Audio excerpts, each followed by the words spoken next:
bienvenidos a Esto es Noticia, las pantallas de UCB Televisión. Pasamos a revisar las principales noticias, algunas de las cuales estaremos analizando en titulares. 3.000 visas entregadas, partió la segunda fase del proceso de regularización migratoria.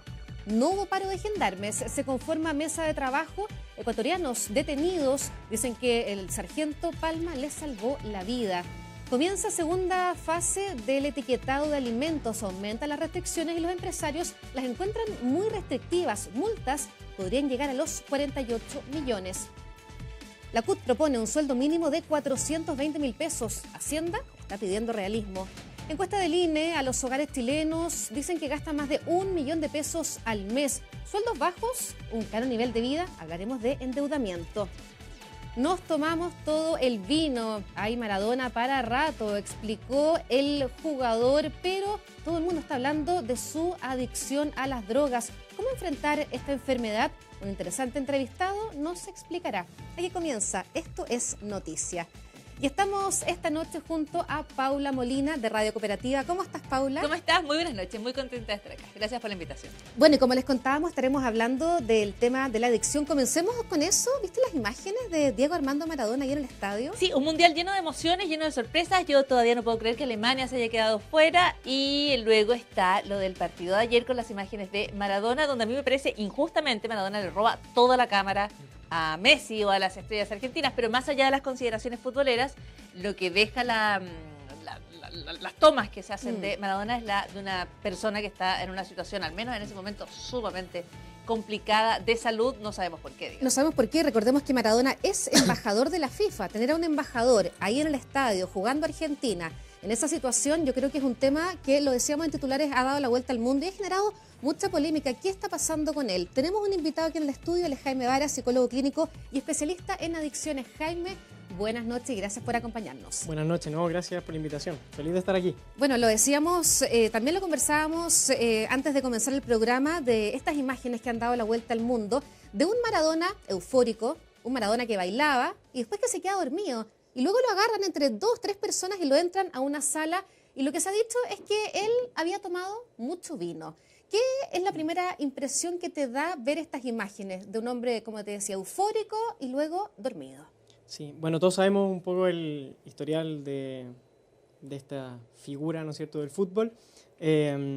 Más que hablar de él en particular, podríamos hablar de las drogas, que lo que hacen, sus efectos. Todos sabemos que consumía Diego Armando Maradona.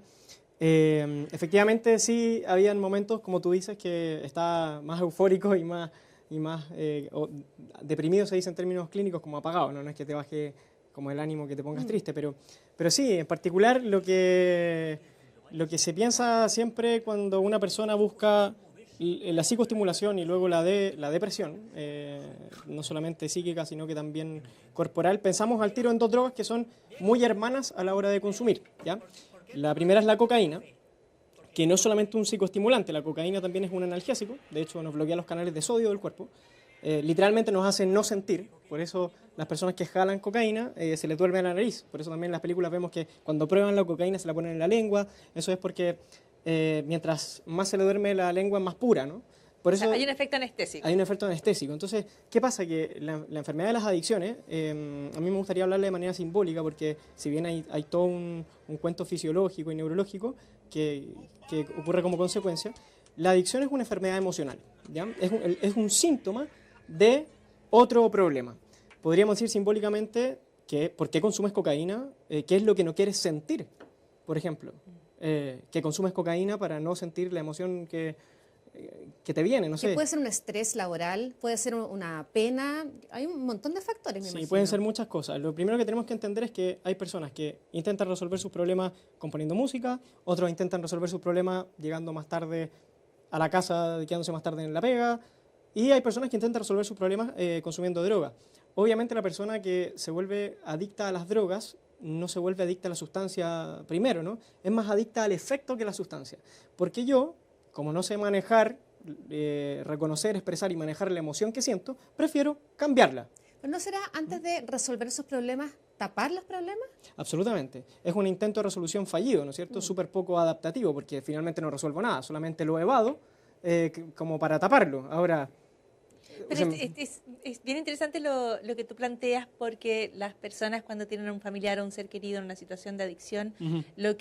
lo único que quieren desesperadamente es que termine el consumo. Ajá. Y lo que tú estás diciendo es que el consumo de cualquier sustancia es la forma en que se intenta acallar un dolor muy profundo. Yo creo que es más que un estrés o estamos hablando como No, de cosas más de heridas límites, muy, claro. muy grandes en las personas. absolutamente. Por lo tanto, si yo entiendo bien, los tratamientos para las adicciones no pasan solo por detener el consumo de una cosa o de otra, sino como de tratar esta herida que la persona está tratando de resolver malamente con el consumo, ¿no? Esa como sería la lógica. Exactamente. Sí, hay centros, lo más antiguo, de hecho todas las comunidades dominicanas, de allá vienen como todas esas orientaciones que son más conductuales. Antes les tiraban baldes con caca de los mismos pacientes al que se portaba más mal, era como una cosa como que los traumaban, era una cosa terrible. Y eran más conductuales y efectivamente las personas dejaban de consumir a base del miedo. Pero ¿qué pasa? Que esa emoción estancada que obviamente no resolvieron, desencadena en otro cuadro. Y la idea es poder extirpar esto de raíz. Es por eso que es muy importante en un tratamiento de rehabilitación de drogas trabajar las emociones que están asociadas. De hecho, la palabra rehabilitación es una palabra compuesta, ¿no? Rehabilitar es volver a habilitar. Ahí ya no te habla tanto del consumo. ¿Qué es lo que tú vuelves a habilitar? Todas las áreas de tu vida que están afectadas. Tu área laboral, interpersonal, académica, pareja, familiar, etcétera, ¿no? Y en prevención, ¿qué es lo que previene? ¿De qué manera se puede estar atento a esta situación en la familia o entre los cercanos? ¿Cuáles son las medidas que impiden o protegen de alguna manera a una persona de caer en un consumo problemático o Claro. adictivo? Siempre cuando hablamos de adicciones, de prevención, la gente siempre, bueno, primero tenemos que separar, hay distintas cosas. Están los factores protectores, los factores de riesgo, pero también hay un concepto que saca el modelo dialéctico conductual, el DBT, que tiene una especialidad en adicciones, que se llaman alarmas o claves de consumo, que son factores internos de la persona que también gatillan el consumo. ¿Por qué? Porque hay una persona que puede estar en factores protectores que no lo llevan a consumir, pero tiene, por ejemplo, no sé, le dan ganas de ir a consumir cuando experimenta una rabia. Entonces uno tiene que trabajar integralmente y ver tanto lo de afuera como lo de adentro. Ahora, en términos de prevención, depende obviamente mucho de la edad. Se van a manifestar conductas diferentes de acuerdo a la edad y también el tipo de droga que se consume. Por ejemplo, hoy día está muy de moda las drogas sintéticas o las drogas de diseño, que se ven en las fiestas de música psytrance, en las fiestas electrónicas. Obviamente, si vemos que, no sé, en el caso de un adolescente, que nuestro hijo está yendo a muchas fiestas electrónicas y está tomando mucha agua y está teniendo conductas como de faltar a clase, Son señales. uno tendría que ya como alarmarse, ¿no? ¿Pero ¿Qué qué pasa? protege? Sí. No, perdón, no. No, quería hacer el tema del consumo del alcohol, que Ajá. es cada vez más común en nuestro país. Incluso son varios los estudios que muestran que cada vez más jóvenes comienzan tempranamente a consumir alcohol por probar en las fiestas, a veces por presión quizás del grupo de amigos. ¿Cómo detectar cuando alguien ya es adicto al alcohol? Ok, una súper buena pregunta, me la han preguntado muchas veces. El tema de la adicción al alcohol, porque nosotros vemos es que el alcohol es una sustancia que tiene un rol social importante, ¿no? Para diagnosticar o determinar o los criterios que realmente determinan qué es una adicción o no, no tiene que ver necesariamente con el patrón de consumo como uno pensara, ¿ya? Tiene que ver con tres criterios diagnósticos. El primero es el descontrol, no de, que estoy descontrolado, no. El descontrol es que no puedo parar. Es que y me doy cuenta que digo una nomás y voy en la 10ª, no sé. El descontrol. El vivir en función de la sustancia o de la conducta adictiva. Por ejemplo, no sé, pues salimos de este programa y yo ya estoy pensando en qué voy a hacer el viernes, con quién me voy a juntar. A veces tengo la posibilidad de poder tomarme algo. Claro, por ejemplo, no sé, si yo digo, con este me tomo media promo, así piensan los adolescentes, ¿no? Entonces llaman al que con el que se toman media promo y se juntan con él. Cuando uno empieza a vivir en función de la sustancia, me quedan en esos 15 minutos libres voy a consumir, también es un criterio. Descontrol, vivir en función de la sustancia. Y el otro es que afecta diferentes áreas de funcionamiento. Ese yo te diría que es como el más significativo, porque si te está afectando, si estás llegando tarde a tu trabajo, si estás llegando tarde a tu actividad académica, si te está afectando con tu pareja, con tu familia, con tus amigos, es porque tú tenías el problema y no el resto. Entonces, el descontrol, el vivir en función de, y el que afecte diferentes áreas de funcionamiento es algo como bien... yo diría que ahí ya tenemos una adicción, al menos Jaime, leve. y el factor hereditario, muchas veces se escucha, ¿no? Es que sus padres, su madre o padre eran alcohólicos, por lo tanto es muy probable que uno de los hijos también lo sea. ¿Es así? Fíjate que hay investigaciones que sí arrojan mucha comorbilidad sobre todo entre alcohol y cuadros depresivos. De hecho, la mayor comorbilidad se refiere como a la relación que hay entre el abuso de una sustancia con un cuadro clínico. Yo hice una investigación hace algunos años de todas las personas del sector oriente de Santiago que están metidas en una red de salud de patología dual. La patología dual son personas que tienen trastornos psiquiátricos con adicciones. Y me arrojó, del 2011 al 2015, que la mayor comorbilidad con el alcohol era cuadros depresivos, bipolaridades, distimias, depresiones. Y sí se ha visto estadísticamente que si tienes familia alcohólica, es más fácil que tú desarrolles una adicción al alcohol. Ahora, ¿por qué tiene que ver con los cuadros del ánimo? ¿Ya? El alcohol es un depresivo y un desinhibidor. Ya muchas veces confundimos el alcohol. Uno cree que el alcohol te sube el ánimo, en realidad no te lo sube, solamente que te desinhibe. Uno dice, mira que está animado, está bailando arriba de la mesa. ¿No? Pero en realidad no es que esté arriba animado, la pelota. es que está desinhibido, ¿no? Entonces uno lo confunde. En realidad el alcohol te desinhibe, pero también te deprime. Mientras uno va consumiendo alcohol, el cuerpo se va deprimiendo y tú te empiezas a entristecer. Fuera del daño orgánico que produce, que de hecho es una de las sustancias que más altera el sistema nervioso central y que más órganos daña a lo largo del tiempo. Sí, lo que yo quería preguntarte era por los factores que protegen. ¿Qué factor protege? Cuando ustedes observan los casos, ¿quiénes están más a resguardo? ¿Qué ayuda a una persona a evitar caer en esos comportamientos? Sí. Mira, son varios, pero primero, antes de responderte esa pregunta, yo te diría que yo soy de la idea de que la persona que quiere consumir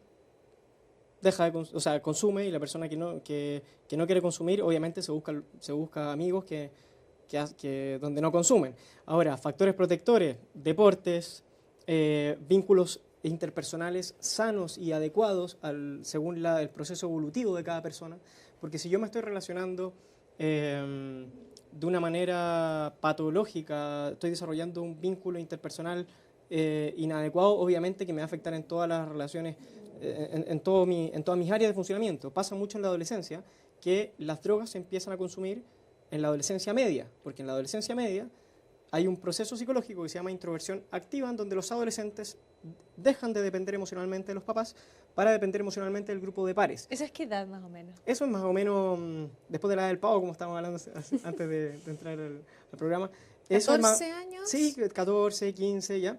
Y tiene que ver con la identidad, ¿no es cierto? Los adolescentes empiezan a buscar la identidad en los amigos, empiezan a aprender cosas que no les han enseñado en la casa, y después al final de la adolescencia consolidan su identidad, se reconcilian con los padres, ¿no? Y como que hacen una mezcla de todo lo que han ido aprendiendo y se forman su identidad. En la mitad, obviamente, como dependen más emocionalmente del grupo de pares, necesitan sentirse parte. Y es una necesidad también psicológica para consolidar la identidad, para que la identidad no quede difusa. Y si obviamente se meten a un grupo de pares donde están todos consumiendo droga, necesariamente para poder consolidar mi identidad voy a tener que estar en el grupo de pares, voy a llegar a consumir droga.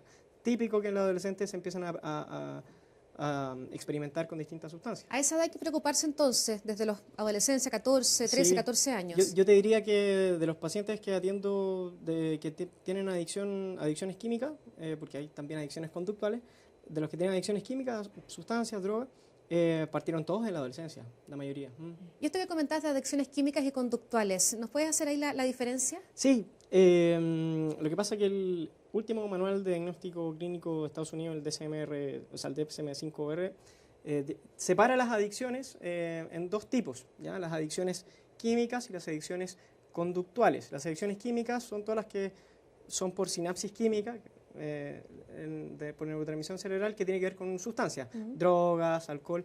Y las adicciones conductuales son aquellas que parten a la base de obsesiones y que se transforman en adicciones. ¿El teléfono, por ejemplo, el celular? El celular, ahora adicciones conductuales, las más conocidas son, por ejemplo, compras compulsivas, adicción al trabajo, adicción al sexo, ludopatía, todo lo que es juego.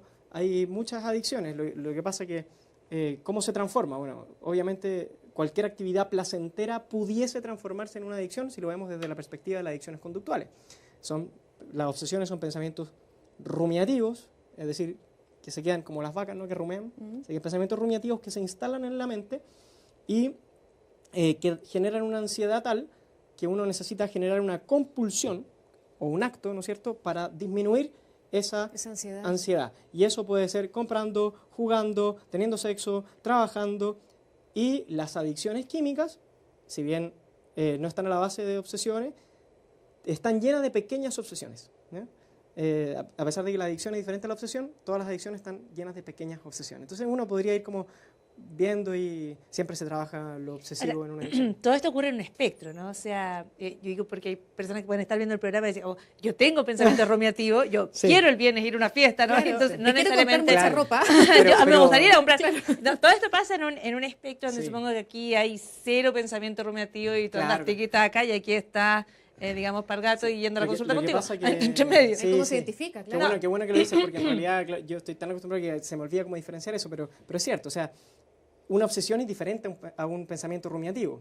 Yo, por ejemplo, tengo un montón de rasgos obsesivos. Siempre estoy pensando en qué voy a hacer o qué sé yo. Nada patológico, no se preocupen. Pero eso es Pero súper son parte normal. un poco de nuestra Sí, de es súper nuestra normal vida. y de hecho es muy adaptativo. Los rasgos obsesivos son muy adaptativos, ¿ya? No quiero que se malinterprete. Diferente un rasgo obsesivo que genera pensamientos rumiativos a una obsesión. Porque la obsesión es un pensamiento que se te instala, irrumpe, es intrusivo y genera una rumiación tal que la ansiedad que te genera te descompensas tanto que necesitas compulsionar. O sea, vas a tener que solucionarlo de alguna manera y tú crees que solucionar es o ir a comprar o Exacto, tomarte no una pisar botella las de algo. líneas, pero pero no como un juego, sino que realmente que De una te manera en afecte que tu no lo puedes manera- controlar. Claro, entonces, claro, un pensamiento rumiativo es súper normal, no tiene nada de malo, es diferente a una obsesión, ¿ya? Las obsesiones ya son más intensas. Te quiero preguntar por el consumo de cannabis, que es legal en algunos países, también se usa para fines terapéuticos, en otras naciones está en plena discusión aquí en nuestro país. ¿Qué ocurre es una droga adictiva? ¿Está bien que esté permitido ciertos gramos? ¿Cuál es tu opinión respecto a ese tema? Súper buen tema. Qué bueno que lo tocaste porque no mucha gente como que se atreve a hablar de eso, ¿no? Mira, la marihuana técnicamente es una droga porque te altera el sistema nervioso central, ¿ya? Definición de droga es sustancia que altera el sistema nervioso central. Por eso el alcohol también cae dentro de ese tipo, porque también altera el sistema nervioso central. La marihuana tiene solamente un elemento terapéutico, que es el cannabidiol, y que por lo general, como ahora vienen intervenidas desde la semilla, hay muchas que ni siquiera traen ese elemento. Si pensamos en la marihuana como una droga adictiva, sí, yo te diría que, bueno, obviamente el consumo y la adicción es más insidiosa que otras drogas, y hay personas que terminan desarrollando una adicción tremenda a la marihuana y hay otras personas que no. Obviamente es relativo dependiendo no solo del patrón de consumo, sino que también de lo biológico, ¿no es cierto?, de la organicidad del individuo. Pero lo cierto es que hay cosas de la marihuana que no se hablan, ya que no se hablan mucho y que me gustaría comentarte porque sabes que es un espacio importante. Es que cuál? por eso lo pregunto, Sí. porque es un tema que genera mucho Sí. debate y hay posiciones sí. bien distintas. Sí, fíjate que la marihuana, si tú la empiezas a consumir en la adolescencia, ¿ya? En la adolescencia que se empieza a desarrollar el lóbulo frontal, que tiene que ver con el control de impulso, el pensamiento formal o hipotético deductivo. 13, 14 años, como comentábamos. Sí, o sea, empieza a desarrollarse el lóbulo frontal a partir de la adolescencia. 11, 12 empieza a desarrollarse. Y por eso cambian las matemáticas en el colegio a esa edad también, ya porque el individuo biológicamente está preparado para resolver diferentes problemas, ya más complejos. Y la marihuana, el consumo de marihuana en la adolescencia, mientras se está desarrollando el lóbulo frontal, estanca el proceso del desarrollo del frontal. Entonces, ¿qué pasa? Si el lóbulo frontal tiene que llegar acá en desarrollo y tiene que hacer hasta el término de la adolescencia, en la marihuana va a ir estancándolo, va a ir estancándolo, va a ir estancándolo, hasta que después va a llegar un momento en que obviamente no se va a desarrollar más el lóbulo frontal y te va a generar daño orgánico literalmente, como por ejemplo en Nueva Zelanda y se hizo una investigación súper importante, súper avalada, en donde se dieron cuenta que un adolescente, una persona que empezaba a consumir marihuana en la adolescencia, bajaba 8 puntos promedio en la escala de coeficiente intelectual. Y si lo compararas, por Para ejemplo, con siempre. el vino, con tomar vino a esa edad, ¿sería el mismo efecto? Es que lo que pasa es que diferentes sustancias Generan generan diferentes diferentes daños en el organismo. Ya. Obviamente, si está en desarrollo una parte del cerebro, se recomienda, ojalá no consumir nada, consumir lo mínimo posible. Claro, ¿no es cierto? lo que pasa es que yo creo que en ese periodo sencillamente ningún consumo o sea, consumos que se permiten a los adultos, como por ejemplo en Chile del vino, Claro, ¿no? claro. Serían naturalmente totalmente Sí. contraindicados para un joven que está en el proceso de desarrollo que Sí. tú piensas. Entonces, por eso te pregunto si la marihuana sería peor en esas mismas circunstancias? diferente. ¿O es el efecto que tienen todas las drogas a esa No, edad? es diferente y tienen diferentes efectos en diferentes partes y en diferentes intensidades. Ahora, por ejemplo, yo la verdad que le tengo mucha fe también a los estudios en marihuana. ¿Por qué? Porque así como de la amapola, que es una flor, se saca la codeína, la heroína y la morfina. Claro, la heroína nos hace pésimo, la morfina nos sirve para operar, o sea, se puede utilizar para diferentes cosas. Yo también le tengo mucho fe a los estudios en marihuana, de que se van a hacer con el cannabidiol y todo lo bueno y positivo que va a generar. ¿Ya? En ese sentido, le podemos sacar partido, pero obviamente si te fumas un pito de marihuana, va a ser mucho más contraindicatorio que algo positivo. Ahora, diferente si tú empiezas a consumir marihuana, por ejemplo, en la edad adulta. Eso es lo que te planteaba, Cayo. Por eso hacía la relación con alcohol, por ejemplo, con vino. Es totalmente un consumo distinto, Sí. un consumo que Hay es diferentes adulto, un consumo efectos, joven. diferentes consecuencias. Va a generar cuadros ansiosos, va a generar otros cuadros, pero no te va a bajar 8 puntos en la escala del coeficiente intelectual si es que no lo consumes en la adolescencia, ¿no? Estoy con un montón de preguntas todavía. Vamos a tener que invitarte nuevamente. Es un Jaime. tema largo, ¿no? Es que es un tema largo y da para mucho. Hay el Muy tema de actual. la rehabilitación también. Yo creo que hay tantas fases. ¿Qué has invitado? Fantástico. De todas maneras, te damos las gracias por acompañarnos esta noche. Gracias a ti. Gracias. Gracias. Hacemos una pausa aquí en Estas Noticias y ya volvemos.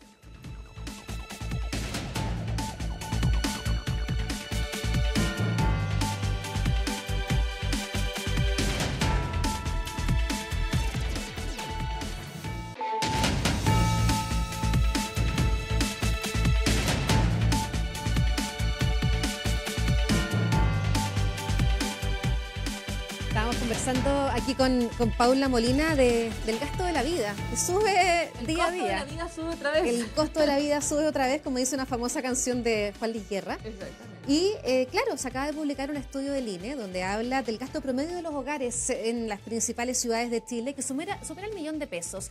Hay un montón de áreas para analizar. Tenemos un interesante invitado esta noche. Está con nosotros el economista Eric Heindel. Buenas noches y gracias por acompañarnos. Encantado. Decano de la Facultad de Economía y Negocios de la Universidad Gabriela Mistral. Queríamos, primero a grandes rasgos, ¿le llamó la atención la cifra de este gasto promedio de $1.000.000 en las familias? Sí, me llamó la atención porque cuando uno lo chequea con las cuentas nacionales, en general, el gasto de la familia promedio en Chile debe acercarse más a los 600.000. O sea, el millón y tanto es más arriba que el chileno promedio. Pero lo que pasa es que como están tomando solo capitales regionales, Ya. en el fondo, no considera la zona rural y todo. Entonces, representa todo el no, país. No representa todo el país. Más bien, uno diría que esto debería ir al C1, C2, o sea, clase media acomodada chilena. ¿eh? Que en general es lo que trata el INE de hacer. Siempre trata de tomar una canasta representativa un poquitito que represente a los sectores medios. En general. Claro.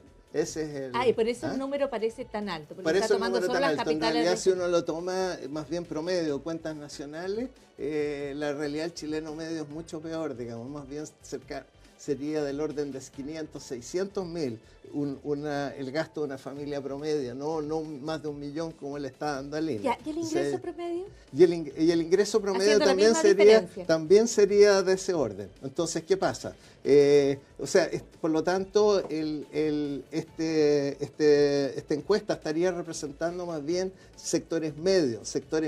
Medios altos. Medios y medios altos, en el fondo, en general, para la realidad del país. Ya. Ahora, algunas cosas interesantes que sale en la encuesta, por ejemplo, al mirar ingresos y gastos. La última encuesta que hizo el INE fue 2012 y aparece un aumento importante del ingreso, pero el gasto aumenta más que el ingreso. Claro. Entonces se llama la atención. Lo lógico es que el gasto se mueva más o menos a la misma velocidad que el ingreso, no más rápido. No más rápido. Y se mueve más rápido por efecto de si la fuera deuda. más rápido es deuda, Es justo, deuda. es deuda. Y eso cuadra mucho con un informe que hace 2 semanas atrás hizo el Banco Central en su informe de política financiera. Estuvo mirando la deuda de los hogares y hizo un trabajo bien interesante de mirar los últimos años y efectivamente encontró que los hogares chilenos se estaban endeudando cada año más. Entonces hay un aumento como que los chilenos están usando cada vez más las tarjetas de crédito. Ya, de para consumo, turismo, para tiempo libre, para restaurantes, entre otras cosas, se veía que era uno de los gastos más importantes de los chilenos. Exactamente. Esa es otra cosa súper interesante, que es que cuando esta encuesta agrupa, digamos, todas las categorías de gasto, de consumo, en 12 categorías, digamos. Entonces, si uno compara qué porcentaje del gasto lo están haciendo en cada ítem comparado con lo mismo en 2012, uno puede ver si el bien en cuestión o esa categoría, si es un bien de lujo superior o es un bien normal. Entonces, en general, los bienes normales uno debería esperar que a medida que la economía crezca, que los chilenos cada vez ganen más, destinen menos de su presupuesto a esos ítems. Por ejemplo, a pan. Cada vez, no sé, pues si uno ganara 10% más, no va a comer 10% más de pan. En el fondo, no. Claro, hay entonces, consumos que no entonces aumentan. hay consumos que no aumentan, entonces esas categorías tienden a estabilizarse y a bajar.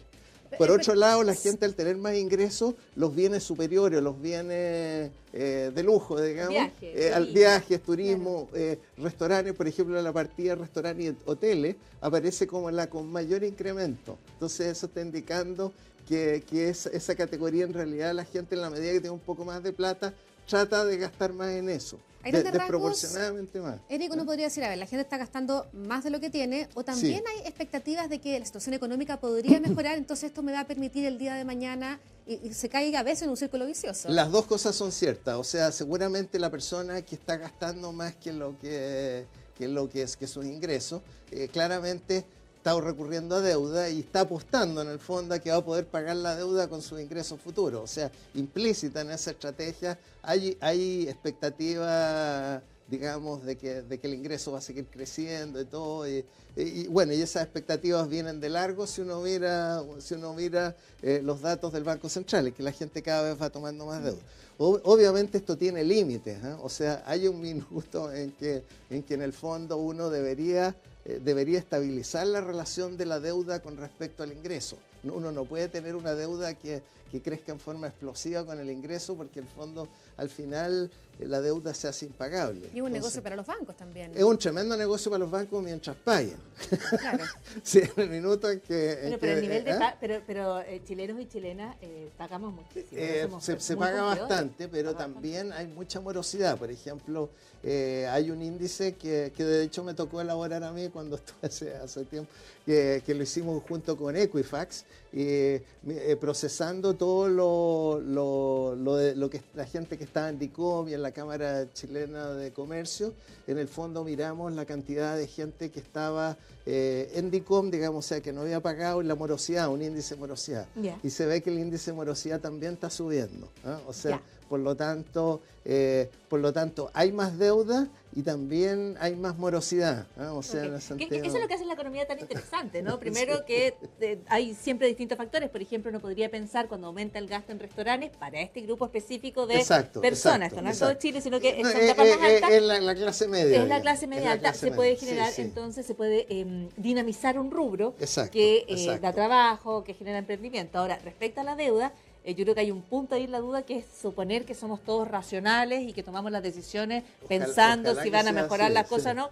Yo creo que no necesariamente es así como lo probable es así. Y si la gente bueno, de hecho el último premio Nobel de Economía, que curiosamente era de Chicago también, cuestiona el tema de la racionalidad. O sea, en su visión uno tiene dos cerebros, un cerebro racional, que en el fondo es hemisferio izquierdo del cerebro, donde uno como que tiene una calculadora, está tomando decisiones en base a la información, en base al cálculo. Y un cerebro emocional, que en el fondo estaría ubicado en el corazón, en que hay ciertas decisiones que las toma no en forma racional, sino más bien en forma emocional. Claro. Entonces, y de hecho él aplicó todas estas técnicas para el marketing, en el fondo, entonces, y bueno, le dieron el premio Nobel. Exactamente, así que, pero es un buen hallazgo. No siempre calculamos exactamente los riesgos ni manejamos exactamente De hecho, muchas veces la gente, los marketineros finos, tratan de posicionar en forma emocional a la gente con su producto. Entonces, de tal manera que no le interese tanto el precio. Veamos esta gráfica, de dónde provienen las fuentes de ingresos de los hogares de las capitales regionales de nuestro país. Perfecto. Tenemos el 64,2% sueldos y salarios. Correcto. El 13% trabajador independiente o por cuenta propia, 8,3% otros, 6,8% jubilaciones y o pensiones de vejez, el 3,9% patrón o empleador y un 3,8% ingresos de otros trabajos. Sí, ese patrón yo diría que cuadra mucho también con la misma encuesta de ocupación del INE. Bueno, cuando uno toma la encuesta de empleo y ocupación, sueldos y salarios un poquitito más altos, del orden del 70%. Pero trabajador independiente ha explotado en los últimos muchísimo, años. Muchísimo, muy fuerte. Aparece. O sea, en el fondo, esa es la categoría que más ha crecido, de hecho, como categoría ocupacional. Y patrono empleador me suena bien, entre 3 y 4%, también cuadra con las encuestas del INE. O sea, en ese sentido hace mucho sentido. Digamos. Acá viene un porcentaje enorme, 64,2% de sueldos y salarios. Sí. Las expectativas hoy en día dicen que no hay temor a perder ese trabajo. Bueno, en general hay una relación matemática, yo diría, entre el crecimiento de la economía y el crecimiento de los ocupados. O sea, los trabajos crecen más rápido si la economía crece más rápido, crecen más lento si la economía crece más lento. O sea, esa relación absolutamente se da. Entonces, en la medida que la gente tenga expectativas de que la economía acelere, y de hecho ha estado acelerando, por ejemplo, si hoy día tomamos los últimos datos disponibles que se tienen hasta mayo y una pequeña estimación a junio, y uno construye un año artificial desde enero hasta junio, incluyendo los 6 últimos meses del año pasado, y mira el ritmo de crecimiento respecto de los 12 meses previos, la economía ya creció 3,5. O sea, dejamos el 1,5 del año pasado y ya, si uno hiciera un año que terminara en junio, estaríamos en 3,5 y vamos de frentón derecho hacia 4. O sea, entonces, si la gente percibe esto, en el fondo, lo lógico es que calcule que va a ser más fácil que se cree el trabajo. Aun cuando esto tampoco es tan automático, normalmente primero viene el crecimiento, después vienen las contrataciones. Entonces, ahora, no es tan... sí. Y entonces es lógico que baje ese temor. ¿Y el trabajo por cuenta propia por qué aumenta tanto? Bueno, yo creo que aumentó mucho en los últimos años en que la economía creció en promedio 1,7. Cuando crece 1,7, los trabajos de verdad crecen a la mitad del ritmo, o sea, 0,08. Y la fuerza de trabajo creció al 2, sin considerar los inmigrantes. Entonces mientras los trabajadores crecían, digamos, 0,8, o sea, en el fondo, mientras los trabajadores crecían, los trabajos de verdad crecían a 80.000 por año, la fuerza de trabajo crecía a 200.000 por año. Entonces los 120.000 restantes decían, ¿qué hago? Emprendo. ¿Y eso debería disminuir? Eso debería disminuir. No es normal que más de la mitad de los trabajos nuevos sean por cuenta propia. Porque además generan una tremenda presión para efectos de jubilación. Exactamente. Claro, normalmente no cotizan, no entran al sistema de salud. No, o sea, deberíamos ver bajar ese número. Yo diría que debería bajar. Lo ideal es que se mantenga alto, pero alto sería, qué sé yo, 15, 20%, entonces sería fantástico. Pero más alto de lo que tenemos. Claro, incluso ahí se ve más alto que eso. O sea, es que en este minuto, si uno mira los números de la encuesta de empleo del INE, los nuevos trabajos son casi no hay asalariados. Por ejemplo, en los últimos meses los asalariados disminuyeron y todo el incremento es pura cuenta propia. Entonces, la gente en la medida que no encuentra trabajo está emprendiendo, lo cual es bueno. Pero bueno, hay precariedad y hay muchas dificultades. Pero muchos emprendimientos de repente son informales y todo, y son a veces incluso trabajo en la calle. Claro. O gente cantando en el metro. Cuando los entrevista el INE los considera ocupados a esa gente. No les pregunta, ¿usted que trabajó una hora al menos en la semana? ¿El que canta en una micro, por ejemplo? El que canta en una micro, según el INE, está ocupado. Según la encuesta de la Chile, no. Pues le hacen distintas preguntas. Entonces, nosotros también hablamos, antes de ir a volver al programa, de los gastos de los chilenos, qué compramos, en qué gastamos más. Y bueno, aquí viene justamente la gráfica, en qué gastamos las mujeres y los hombres adultos de las capitales regionales del país. Y viene aquí una estructura de gasto promedio mensual de los hogares unipersonales según sexo. Tenemos alimentos y bebidas no alcohólicas, 15,5, 11,7%. Bebidas alcohólicas, tabaco y estupefacientes, mucho más bajo, 1,2 y un 2,4%. En salud, 9,9, las mujeres, claro, 5,7% los hombres. En restaurantes y hoteles, tenemos las mujeres 6% y los hombres 9,9%. Y transporte, 9,9% de las mujeres, 17,5% los hombres. Sí, hay varias como desigualdades Los de hombres género son que los uno puede más- observar. También, Los por hombres son los ejemplo, más gastadores, ¿o no? Pues en ciertas cosas Por sí. ejemplo, en transporte, por ejemplo, uno en puede trago pensar de todas porque maneras, el doble.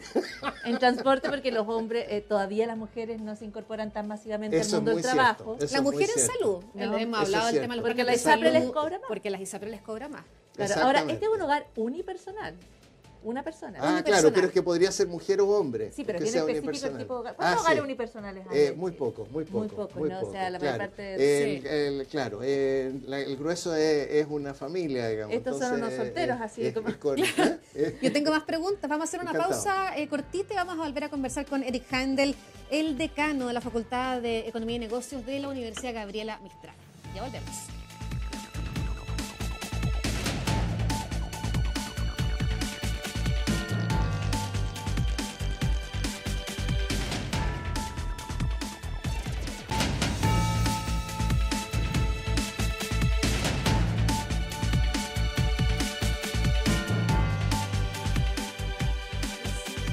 Estamos aquí, no nos ha parado la conversación con Eric y con Paula respecto a este gasto de los chilenos, en qué gastamos más. Y vamos a mirar otra gráfica que es bien concluyente, cuáles son los productos más consumidos por los hogares de las capitales regionales. Yo creo que aquí muchos nos vamos a sentir muy identificados. Tenemos el pan número 1, 96,3%. Le sigue con un 73,9% las bebidas gaseosas.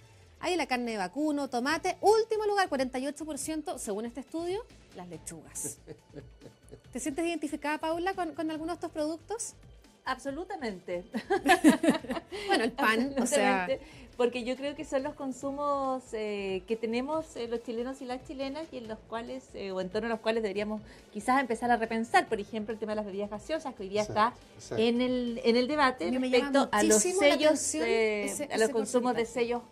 Las bebidas gaseosas sabemos que las normales tienen altísimos porcentajes de azúcar, Exacto, por exacto, ejemplo, exacto. y no es un consumo entonces que esté en línea con disminuir la obesidad que tenemos, No, que es no, altísima, no, por ejemplo. no. Claro, y lo otro interesante al mirar eso es que si uno lo comparara además con los otros países, Chile encabeza los rankings de consumo para el nivel de ingreso tanto en pan como en bebidas Como en gaseosas. bebidas gaseosas. O sea, Entre otros las dos rankings que primeras encabezamos. categorías no solo es lo que más consumimos, sino que comparándonos con otros países del mundo, somos de los que más consumimos esas cosas. Profesor, Sí. nos quedan poquitos minutos, estábamos hablando Sí. del endeudamiento de los chilenos. A ver Ok. si a grandes rasgos, yo sé que Sí, no da el tiempo, sí. pero algunos consejos quizás Sí. para alguien que está endeudado. Sí, sí. A ver, en general, el uso de la deuda no es bueno, pero si uno la usa en forma responsable. O sea, por ejemplo, no sé, nadie tiene plata para comprarse una casa, en el fondo.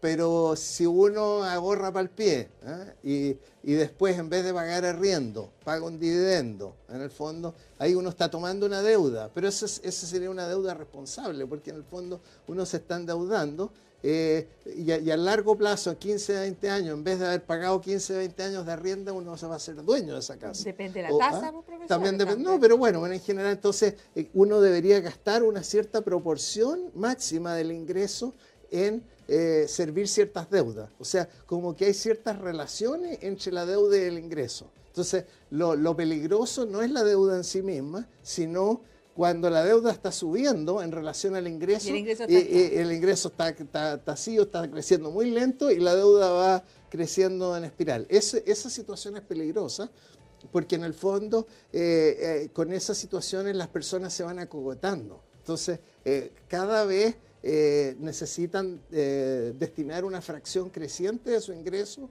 a servir esa deuda. Y en algún minuto no van a ser capaces de pagar la deuda. Claro, se digamos. cruza lo emocional también, cuando uno tiene demasiadas ganas de algo, tarjeta de crédito, que estas facilidades también que te dan ciertas casas comerciales. ¿Qué hacemos ahí? Claro, bueno, la verdad es que uno debería tener una disciplina, y en ese sentido quizás el desarrollo financiero de Chile fue más rápido que una educación financiera en que la gente ¿cómo se llama? Supiera cómo manejarse con deuda, ¿no? O sea, entonces de repente viene alguien, y esto no solo pasa en Chile, pasa en otros países, en Estados Unidos hay cantidad de programas, cuando viene un teenager le dan una tarjeta de crédito y la tasa de interés de Estados Unidos rebaja y le cobran un pago mínimo que es el 1% del monte de la deuda. Entonces, qué sé yo, paga $50, se endeudó en 1.000, 5.000, 10.000 dólares y está pagando re poco, entonces se entusiasma. Y ya cuando ya está en $50.000 y la tarjeta se le tocó, ya no es capaz de pagarla. Pero yo creo que ahí el tema no tiene que ver con la emoción de las personas, más tiene que ver con la información. La información y educación, es un problema de educación. Clara y regulación también. Bueno, regulación, por ejemplo, en Estados Unidos, se obligó a los bancos y a las casas comerciales y los que prestan con tarjeta de crédito a subir el pago mínimo. Entonces, dejar que uno, haciendo el pago mínimo, logre saldar la deuda en tiempo razonable. Perfecto. También nos quedaron más temas ahí en la... Tenemos muchas dudas. Sí, también queda invitado entonces para una próxima oportunidad esta Encantado. noticia. Muchas gracias, profesor, por acompañarnos esta noche. Muchas gracias a ustedes. Nosotros nos despedimos. Una pausa, ya volvemos.